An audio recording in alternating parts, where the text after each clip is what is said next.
shop. Today we're going to be finishing up a project that we've been working on for the last couple of weeks. It's an 8-drawer dresser made out of white oak. The oak is locally harvested, dried by a friend of mine, and we've crafted a nice dresser out of it. The customer wanted a rustic look with a bit of texture to it, so we've left some of the saw marks in there. But they also wanted it to be darker, and in the process of talking with the customer, I talked about the different ways we could color the wood, and we've decided that we're going to fume it. Now, fuming is an older process that's not very well known, and it's a bit tricky to manage, but we're going to give it a shot. It comes from when they would tear down old barns back east, and they noticed that the beams in the barns had a much darker color to it. Even after hand planing it, they realized that, hey, this is significantly darker. And so they figured out through some good detective work that it was actually the urine from the animals that produced an ammonia smell, and the ammonia interacted with the tannins in the wood and darkened the wood. So some other furniture manufacturers have actually jumped on that and decided that, hey, this is something we can use. For example, Gustav Stickley back in the East Coast uses fumigation with ammonia in order to darken their wood and give it a nice patina, that color. And we're going to try it here.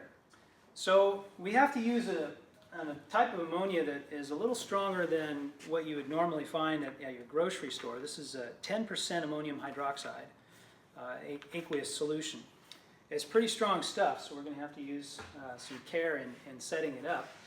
But we will make a plastic tent, and we'll slip some saucers of the open ammonia, and it will fill that whole tent with fumes and expose the wood.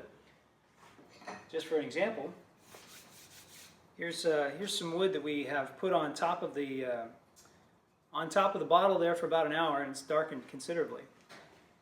So let's cook this turkey. Now, ammonia is corrosive by nature, ammonium hydroxide. The fumes will interact with more than just the wood, so we have to seal it up as best we can. We are going to wear safety equipment, making sure that we keep our eyes and throats from going crazy. We also are careful to keep the doors wide open, try to get as much ventilation into the shop as possible during the time of fuming.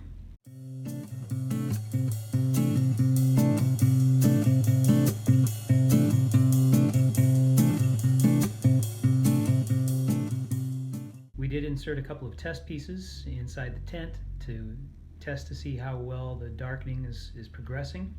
When we're satisfied with the color on the test pieces, we will pull the tent apart and take care of the ammonia.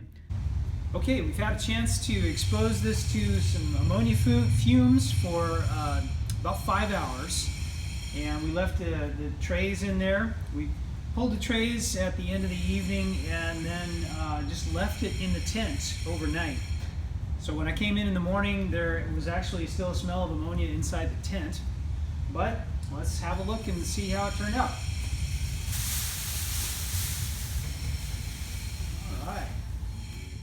All right, so as you can see, the sapwood right there has not darkened like the heartwood has. And that's just because it has the heartwood has more tannins, which is actually what chemically responds to the ammonia rather than the sapwood. And we have some real strong variation. Makes for a very interesting piece visually. Now we pulled a sample. This was a sample that we had cooking at the same time, and we put some finish on it, and that's going to be the color as we get some finish on it. Some of these will kind of turn into a more brown, deeper color like that once we get it properly finished. So we'll take some photos when we get the coat of finish on it, and also this lovely hardware that the customer asked for. We've got 16 of these ring locks going on right on the dresser, 2 on each drawer, just like that. We'll check back with you when we get that on. Well, as you can see, some areas darken more than others. That has to do more with the tannin content varying from board to board than it does where the placement of the ammonia was. But overall, I'd have to say I'm pleased with the look of the piece. Well, thanks for watching our video, and don't forget to subscribe.